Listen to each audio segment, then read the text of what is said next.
After last week's giant zombie horde, it's time for a slower episode that's easier on the budget. Joel and Ellie find themselves in a small mountain town, so come on down to Last of Us and have yourself a time. I'm Max Lichtig and I actually hate mushrooms. I think they have the texture of fish. This is everything you missed in episode 6.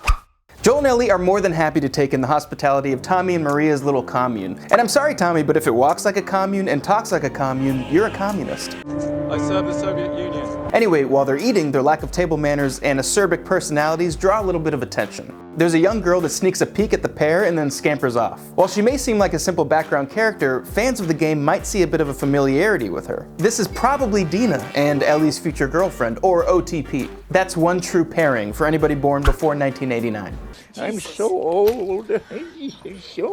Dina is a character introduced in The Last of Us Part 2 who's Ellie's older girlfriend, having met at the commune where they are now living. And Dina goes on to have a large part of the game's story, but I'm not gonna spoil that here. I mean, could you believe it if I just casually revealed that Dina's actually a...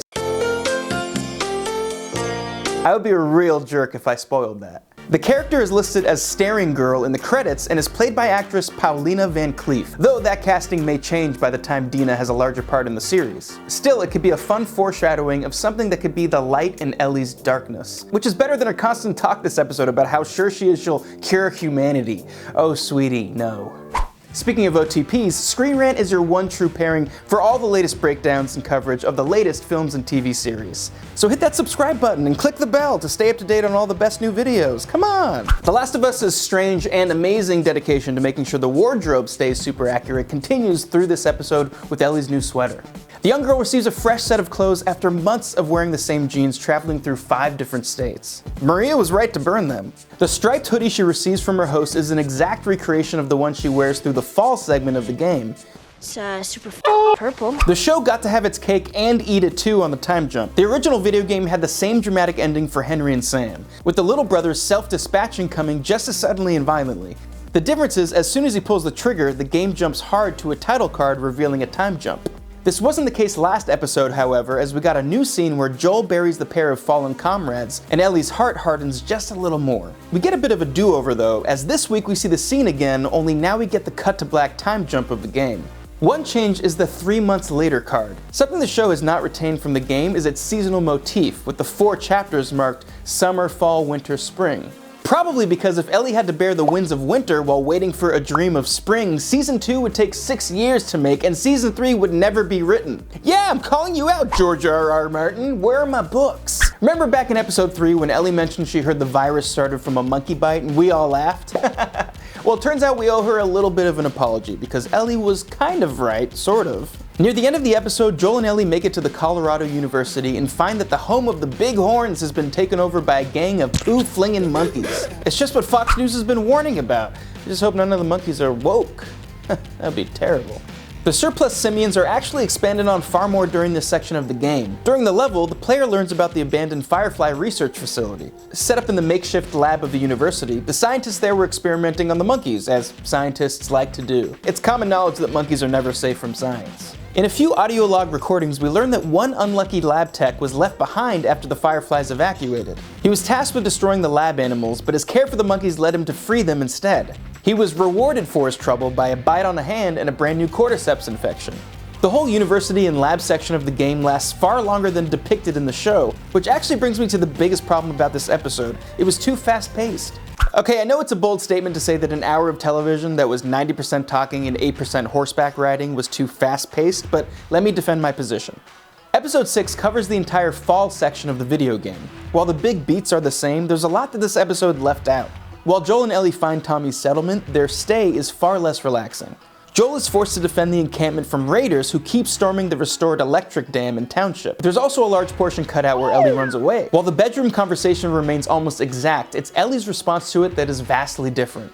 She steals a horse and runs away, forcing Joel and Tommy to track the lost girl through the raider-infested wilderness. The biggest example of this story rushing is the show's whole university section. In the show, it's comprised of a total 8 to 10 minutes with the pair finding the university, seeing the Fireflies have left, and getting into a short scuffle that leaves Joel gravely injured. In the game, this is a several-hour section that involves Joel having to open pathways for Ellie to walk through on horseback. He also falls into the university's basement where he has to deal with a bunch of clickers and a bloater. Joel's injury is also far more dramatic. In the game, he falls onto an exposed rebar and is forced to have Ellie carry his bleeding ass halfway across campus like he drank too much at Frosh Week. So imagine you're living in a post-apocalyptic nightmare world, but you have finally managed to scrape and crawl your way back to some kind of normalcy. You have a thriving community filled with children who have never experienced the old world. It's Sunday night, and that means it's movie night. Everyone loves movies, and think of what you could show all these kids. What could help them venture into a magical world of fantasy and escapism? Maybe you can all watch The Lion King, or Star Wars, or maybe even Ghostbusters. Actually, you know what all the kids would really love? A romantic comedy written by the famous playwright Neil Simon. Yeah, it was an odd choice. Maybe they just have a terrible DVD collection. The movie on public display is the 1977 film The Goodbye Girl, starring Richard Dreyfuss. While it may seem an odd choice, the movie does have some parallels to Joel and Ellie's story. The movie follows a young mother and her daughter who are forced to move in with a struggling actor. The adults fall in love while Dreyfuss becomes a father figure to the young daughter. Not only do both male leads of the show and film find themselves as adoptive fathers, they also share certain themes. The movie is about a single mother who has constantly found herself abandoned by the men in her life. She fears the same fate awaits her new relationship with Dreyfuss's character. This episode features Joel contemplating abandoning Ellie. He is struggling because he's beginning to care about her as a daughter and starts to fear of losing her too. That's the same fear shared by the film's titular Goodbye Girl. Joel chooses to stick around, for now at least. I mean, he does have a giant hole in his stomach, so he might be gone pretty soon. This episode opens with a lone hunter returning to his secluded cabin with a fresh load of game. As he enters his home and takes off his hood, we finally see that it's Greene, everyone! What? Oh my god, so hot! Absolute legend, give it up! What, you don't know who Greene is? Come on, chap! Pull up a chair!